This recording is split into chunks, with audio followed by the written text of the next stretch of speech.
ভারতের বিখ্যাত সংবাদ মাধ্যম দ্য ইকোনমিক টাইমস একটি সংবাদ প্রকাশ করেছে, যেখানে জানা যাচ্ছে সেভেন সিস্টার্সের ত্রিপুরার বাংলাদেশ সীমান্ত সংলগ্ন এলাকায় এখন সক্রিয় ভারতীয় সেনাবাহিনীর একটি অত্যন্ত বিশেষায়িত ইউনিট, যারা মূলত পাহাড়ি দুর্গম এলাকায় অপারেশন চালানোয় পারদর্শী।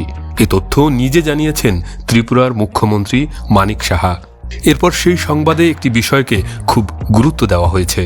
মূলত ভারতীয় সেনাবাহিনীর যে ইউনিটগুলো বাংলাদেশ সীমান্ত সংলগ্ন এলাকায় মোতায়েন করা হয়েছে তা তাদের মাউন্টেন ডিভিশনের 57তম কর্পস, যারা 1971 সালে বাংলাদেশের মুক্তিযুদ্ধে পাকিস্তান সেনাবাহিনীর বিরুদ্ধে যুদ্ধ করেছিল। এই 54 বছরে তাদের আর বাংলাদেশ সীমান্ত সংলগ্ন এলাকায় দেখা যায়নি। তাহলে প্রশ্ন উঠছে, হঠাৎ কি এমন দরকার পড়ল যে এত বছর পর সেনাবাহিনীর সেই বিভাগকে সীমান্তে মোতায়েন করতে হলো, তাও আবার এমন এক ডিভিশনকে যারা 1971 সালে যুদ্ধ করতে বাংলাদেশের অভ্যন্তরে প্রবেশ করেছিল। ভারতীয় পক্ষ থেকে খুব সূক্ষ্মভাবে এই ডিভিশন মোতায়েনের খবর বাতাসে ভাসিয়ে দেয়া হচ্ছে। এর কার্যকরণ খুঁজতে হলে আরও কিছু সাম্প্রতিক ঘটনা একসুতোয় গেঁথে ফেলা যাক।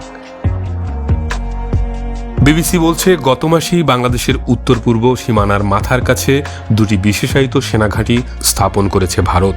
এর একটি বাংলাদেশ সীমান্তের 30 কিলোমিটারের মধ্যে আসাম রাজ্যের ধুবড়ী শহরে। এটি বাংলাদেশ সীমান্ত থেকে মাত্র 30 কিলোমিটার দূরে। অন্য সেনাঘাঁটিটি পশ্চিমবঙ্গের উত্তর দিনাজপুর জেলায়। চিকেন নেকের এত কাছে ভারতীয় সেনাবাহিনীর এই দুটি ঘাঁটি স্থাপন অত্যন্ত তাৎপর্যপূর্ণ ঘটনা। কেন এটিকে গুরুত্বপূর্ণ হিসেবে দেখতে হবে তার উত্তর পাওয়া যাবে মানচিত্রে। ভারত যে দুই জায়গায় নতুন সেনাঘাঁটি স্থাপন করেছে তা মূলত বাংলাদেশের রংপুর অঞ্চলকে কেন্দ্র করে। রংপুর হয়েই শিলিগুড়ি করিডোর বা চিকেন নেকের ঠিক পাশেই পঞ্চগড়ের তেঁতুলিয়া পর্যন্ত যাওয়া যায়। ম্যাপ ভালো করে দেখলে বোঝা যায় রংপুর অঞ্চলকে দুই পাশ থেকে চাপে রাখতে পারবে ভারতীয় এসব সেনাঘাঁটি। সামরিক কৌশলে যারা সামান্যতম জ্ঞান রাখেন তারা নিশ্চয়ই বুঝতে পারছেন এসব সেনাঘাঁটি তৈরির পেছনের উদ্দেশ্য কী। এসব ঘাঁটিতে যে ধরনের ইউনিট মোতায়েন করা হয়েছে তাও বিশেষভাবে উল্লেখযোগ্য। জানা যাচ্ছে এই স্টেশনে ভারতীয় সেনাবাহিনীর একটি বিশেষায়িত ইউনিট প্যারা এসএফ সহ প্রায় 1500 সেনা সদস্য থাকবেন। সংশ্লিষ্ট একটি সূত্র জানাচ্ছে, এই স্টেশনে যে কোনো ঘটনায় দ্রুত প্রতিক্রিয়া, নজরদারি এবং উচ্চ প্রভাবযুক্ত ট্যাকটিক্যাল অভিযানের ক্ষেত্রে গুরুত্বপূর্ণ ভূমিকা পালন করবে। ভারতীয় সেনাবাহিনীর প্যারা এসএফ মূলত কমান্ডো ইউনিট হিসেবে পরিচিত, যারা সবসময় যে কোনো ধরনের অভিযানের জন্য প্রস্তুত থাকে। বিশ্বের সব সেনাবাহিনীতে কমান্ডো প্রশিক্ষণ দেওয়া হয় মূলত জরুরি প্রয়োজনে যে কোনো অবস্থায় অভিযান পরিচালনা করে সফল হওয়ার জন্য।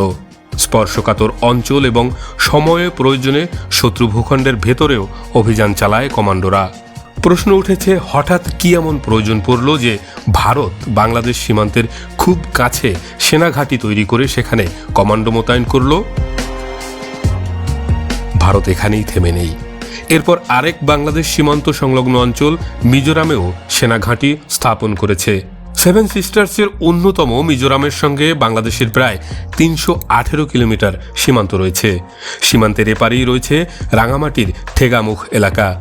সীমান্তের পারভা এবং শিলচুরি এলাকাকে চতুর্থ সেনাঘাঁটির জন্য সম্ভাব্য স্থান হিসেবে চিহ্নিত করা হচ্ছে। গত 19 ডিসেম্বর মিজোরামে ছুটে গেছেন ভারতীয় সেনার পূর্বাঞ্চলীয় প্রধান নামচন্দ্র তিওয়ারি। তিনি প্রদেশের আইজলের কাছে থুয়াম্পুই পরিদর্শন করেছেন। ভারতীয় গণমাধ্যমে বলা হচ্ছে, সীমান্তের দিক থেকে রাষ্ট্রীয় বা অরাষ্ট্রীয় যে কোনো ধরনের আক্রমণাত্মক পদক্ষেপ মোকাবেলা করতে মিজোরামে দিমাপুর ভিত্তিক 3য় কর্পস থেকে একটি পদাতিক ব্যাটালিয়ন মোতায়েনের পরিকল্পনা রয়েছে। এই পরিকল্পনায় লেফটেন্যান্ট জেনারেল তিওয়ারির সাথে 3য় কর্পস এবং 17তম মাউন্টেন স্ট্রাইক কর্পসের উচ্চপদস্থ কর্মকর্তারা উপস্থিত ছিলেন। তারা আসাম রাইফেলস এবং বিএসএফ এর কর্মকর্তাদের সাথে সীমান্ত পরিস্থিতি নিয়ে আলোচনা করেছেন। এছাড়া সেনাবাহিনীর পাশাপাশি সীমান্তরক্ষী বাহিনী বিএসএফ আগামী 5 বছরে ব্যাপক প্রতিরক্ষামূলক অবকাঠামো নির্মাণের পরিকল্পনা গ্রহণ করেছে। শিলচর এবং মিজোরামের ফ্রন্টিয়ারের 3টি ব্যাটালিয়ন কমান্ড এলাকায় বাংকার, রিংবাঁধ, বিস্ফোরণরোধী আশ্রয়স্থল এবং ভূগর্ভস্থ অস্ত্রাগার নির্মাণ করা হবে। মিজোরাম সেক্টরে বাংলাদেশের সাথে ভারতের 85টি সীমান্ত চৌকি রয়েছে। লক্ষ্য হল এই চৌকিগুলোকে ভবিষ্যতের জন্য আধুনিক কম্পোজিট অপারেশনাল হাবে রূপান্তর করা হবে। ইতোমধ্যে মিজোরামের লুংলেই এবং লংটালাই জেলায় 40টি এই ধরনের অবকাঠামো নির্মিত হয়েছে এবং আরও 19টির অনুমোদন দেওয়া হয়েছে। পারস্পরিক এই ঘটনাগুলো আসলে একই সূত্রে গাঁথা। চিকেন নেকের একপাশে ভারতীয় কমান্ডোদের আনা হচ্ছে, আরেক পাশে মোতায়েন করা হচ্ছে পাহাড়ি এবং জলযুদ্ধে পারদর্শী মাউন্টেন ডিভিশনকে। খুবই সুনির্দিষ্ট পরিকল্পনা নিয়ে এগোচ্ছে ভারত।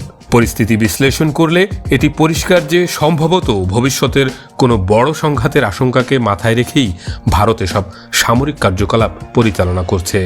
চিকেন নেক ভারতের জন্য অত্যন্ত গুরুত্বপূর্ণ, কারণ শিলিগুড়ি সংলগ্ন এই 22 কিলোমিটার এলাকা হাতছাড়া হয়ে গেলে ভারতকে হারাতে হবে গোটা উত্তর পূর্বাঞ্চল। ভারত এতটাই গুরুত্ব দিয়ে পর্যবেক্ষণ করছে এই অঞ্চলের পরিস্থিতি যে S-400 মতো কৌশলগত আকাশ প্রতিরক্ষা মিসাইলও মোতায়েন করা হয়েছে।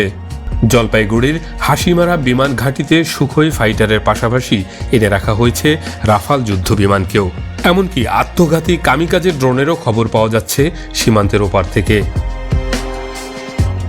এমন অবস্থায় বাংলাদেশের কি প্রস্তুতি তা নিয়ে প্রশ্ন উঠছে। সার্বভৌমত্ব রক্ষায় মুখে ছাড় না দেওয়ার কথা বললেও মাঠ পর্যায়ে প্রস্তুতি কি তা এখন ভেবে দেখার সময় এসেছে। ভারতের এমন প্রস্তুতি মাথায় রেখে যে কোনো পরিস্থিতি মোকাবেলায় বাংলাদেশকে পরিকল্পনা সাজাতে হবে যত দ্রুত সম্ভব। সামরিক পরিভাষায় ছোট দেশ বড় দেশ বলে আসলে কিছু নেই। আক্রান্ত হলে আত্মরক্ষার অধিকার আছে বিশ্বের সব দেশের। স্বাধীন দেশের ভূখণ্ডে হামলা হলে পাল্টা প্রতিরোধ যে কোনো দেশের অধিকার। নদী খাল বিধৌত বাংলাদেশকে বলা হয় ডিফেন্ডার্স প্যারাডাইস। এই দেশের ভৌগোলিক পরিবেশ বহিঃশত্রুদের জন্য অনুকূল নয়।